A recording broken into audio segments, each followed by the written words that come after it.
Hello and welcome back to Trials and Errors. For anyone who is new to the series, Mary-Rose and I have been interviewing senior sector leaders about the mistakes they make and the mishaps they've done in their careers. And new to 25, we're doing some shorter bonus episodes. So just to introduce myself, I'm Hannah Fox. I'm the Director of Alumni Community, Careers and Network Development at Regent University London. And I'm Mary-Rose Delauzun. I'm Head of Alumni Engagement at the Sutton Trust, which is a social mobility and education charity. Go for it, Ross. And I'm joined by Ross Munnelly. I'm Ross Munnelly. I'm Director of Alumni Relations at Dublin City University. Great, thanks. It's always nice when we start these episodes with a fail. So that was a fail on my part for not introducing you properly. But thanks, Ross, so much. And I should say I've particularly invited Ross onto this session today because Ross is chairing the Alumni Relations Institute faculty, which is one of the case kind of mini conferences that runs in February. I'm also on that faculty. So do reach out if you have any questions or you're interested in attending, and hopefully we'll cover some of that at the end. Great, Hannah, over to you. Great. So the way that these sessions run is we ask Ross to share a bit about his example of a time that he's made a mistake and what he's learned from it. And then Mary-Rose and I will ask a few questions along the way. So Ross, over to you. Tell us all about your big mistake. Yeah, I was thinking about this and trying to pick one that would obviously had brilliant learning for ourselves, but also for anybody who's listening, because I think you always have to strike the right balance of trying to be ambitious and trying to go big with your plans. But I guess the example I'm going to give is where maybe a collection of smaller steps to get to that bigger plan was probably the way to go. So working, as I said, in the alumni team in Dublin City University, we had a 2-person team at the time, and we had never, our reunions in the university we kind of didn't have a strong reunion plan at the time. And, kind of lots of people thought that it would be a really good idea if we had a huge university-wide reunion on a given day and so on. And people felt that there would be huge demand for that. So we went about planning that. We were kind of fairly new into the role where we were working together, my colleague Mary Larkin and I, and we started planning and we started booking and we set a date, and we were trying to organize an event on a weekend that would bring a couple of hundred graduates back to campus and so on. And listen, the short story here is 2-3 weeks out from the event, we had to review and we had to say, actually, this isn't connecting with our graduates. We're not seeing, yes, we were getting people interested in going and so on, but we weren't seeing the demand for the big event that we thought, and that, and to be fair, a lot of people thought that maybe we should have been doing. So we took the decision to very apologetically cancel the reunion, and that big day out, that big party as we had planned, and it was a very interesting one, because I suppose I'm never shy to apologize when needs be. Sometimes if you the best thing you can always do when you make a mistake is to put your hands up. And Mary and I just had a moment in the office where we said, we need to pull this now, because it's clearly not what what our graduates want, and there's a better way of doing it.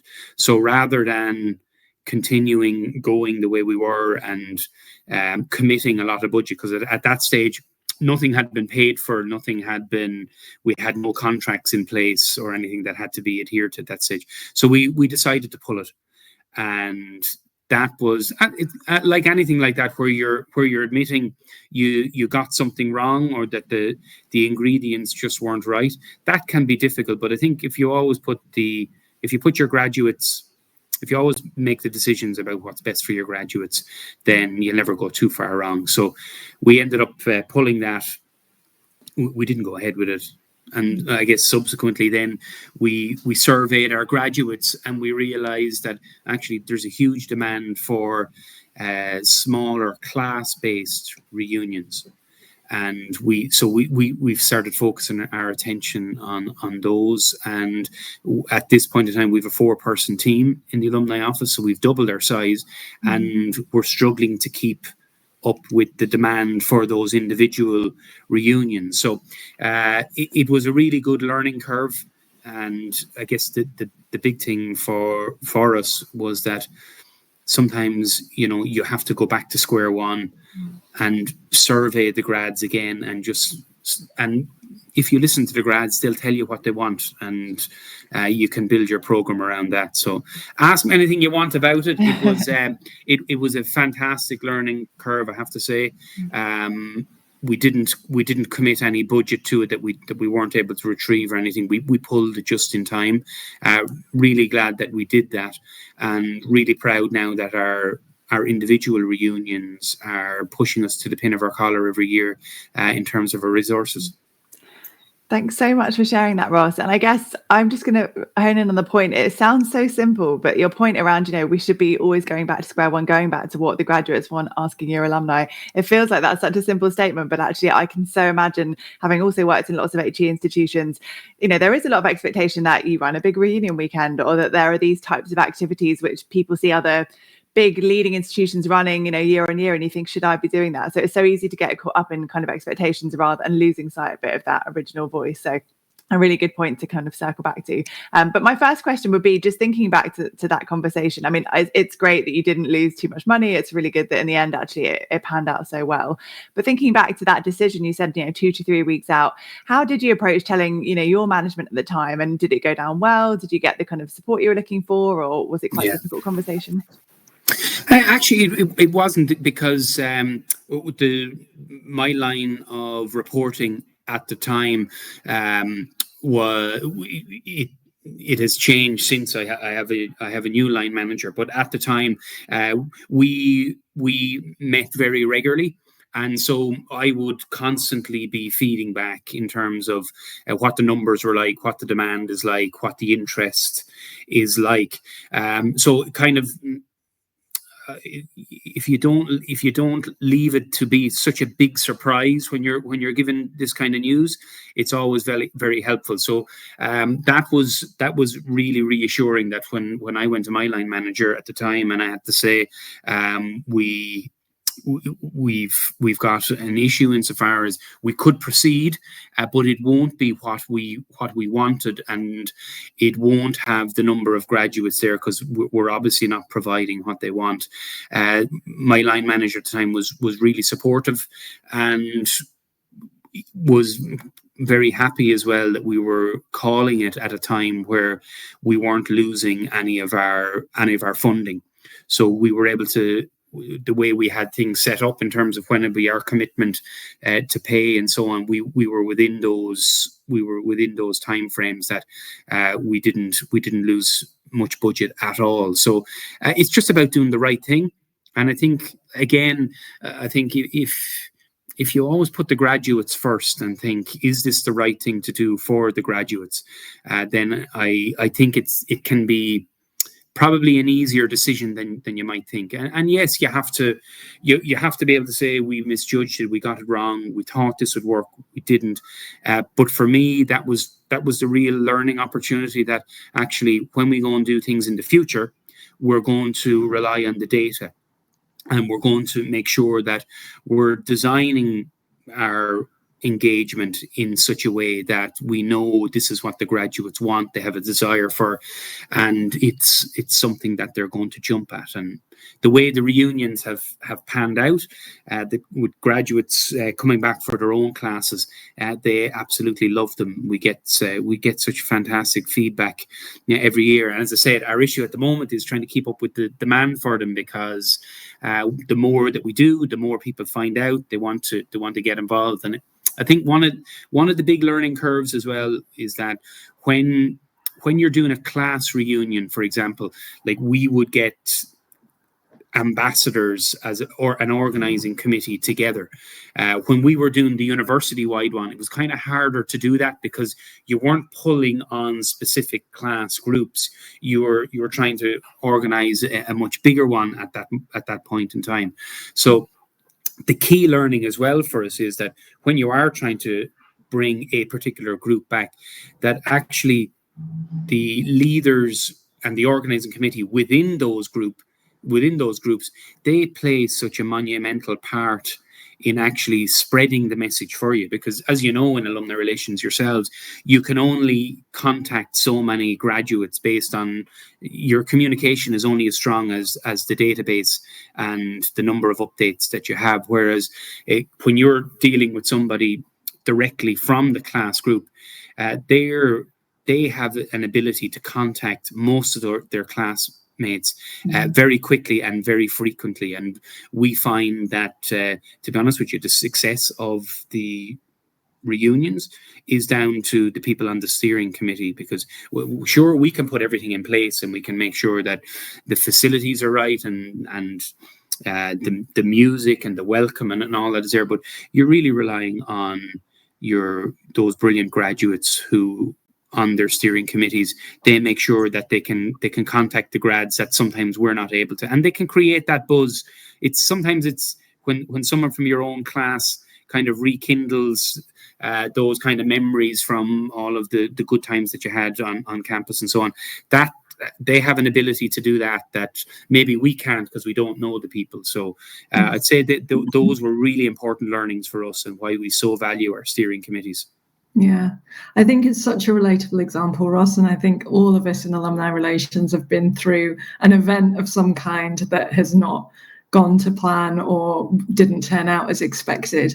My question is around, because I have been through this myself, and whilst the event may not have been catching the eye of as many alumni as you wanted it to, I'm sure some alumni had signed up for the event. So how did you approach letting them down and saying, actually, we are going to cancel this event? And did you get anyone who had a strong reaction, and how did you deal with those?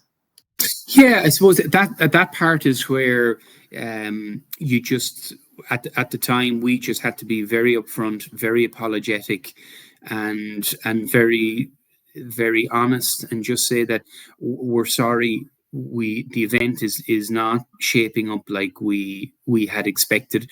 We appreciate that we've made a mistake now, and we need to go back to planning mode and to develop an engagement activity that is more in line with what our graduates want. And at the time, people were very understanding. People appreciated. People were disappointed. When people expressed their disappointment, we went back again and we apologized. We continually apologize to say that they're right to be. For anyone who had made plans to be there and so on, they're right to be disappointed, and we fully understand and appreciate why they would feel that way. But rather than bring them to an event that was maybe underwhelming in comparison to what they were expecting, we felt that the right thing to do was to make the call and to develop a reunion model that was more in line with what people's interests were, and thankfully we've been able to do that in the years since that event. Thanks so much, Ross. It's really nice just having people be so honest and so candid. So thank you so much for sharing and being reflective with us. Before we wrap up then on that example, I've just got a couple of questions. As I mentioned, you are currently chair of the Alumni Relations Institute faculty. I'd love to just hear a little bit from you around why you chose to get involved in that, and I suppose also what you're looking forward to about this year's Alumni Relations Institute. Yeah, no problem. Delighted to be involved, and delighted for us to be colleagues as well, Mary Rose, and working together on it again. I think, I suppose with CASE, it's built on volunteering. It's built on these programs are built on people like us volunteering to get involved and to do that to help other people. And isn't that the spirit of what our alumni communities are about in our own educational institutions, where on a daily basis we're asking people to volunteer and to gift us their time to help run initiatives and programs and so on that do so much good for other people. And for me, it's a really nice way of giving back and being able to help and to pass on some of my learnings to other people. But like all alumni initiatives, there's a reverse benefit to that as well, because I know, even though, I'm chairing the Alumni Relations Institute this year, over those 3 days in Loughborough, I'm going to learn as much as the knowledge that I depart to other people. So again, it's an engagement activity that's good for everybody. If you're brand new to the field and you're learning for the first time, you'll obviously take a huge amount from it. But I guess us on the faculty, we're going to learn. It's particularly when you hear everybody's group workshop about a specific area, and then when you take that content back into the smaller focus groups, when you listen to people go around the room and sharing their own examples and see where those conversations go, a little bit like what I'm after sharing today, you can learn so much from other people's successes and those kind of disappointments, and I guess that's the whole circle of it. We give back to help people, but while you're giving back, more often than not, you learn just as much as the knowledge you're departing yourself. So I think it's kind of the world we live in, isn't it, in alumni relations, and trying to deliver really strong engagement and volunteering opportunities for our own graduates.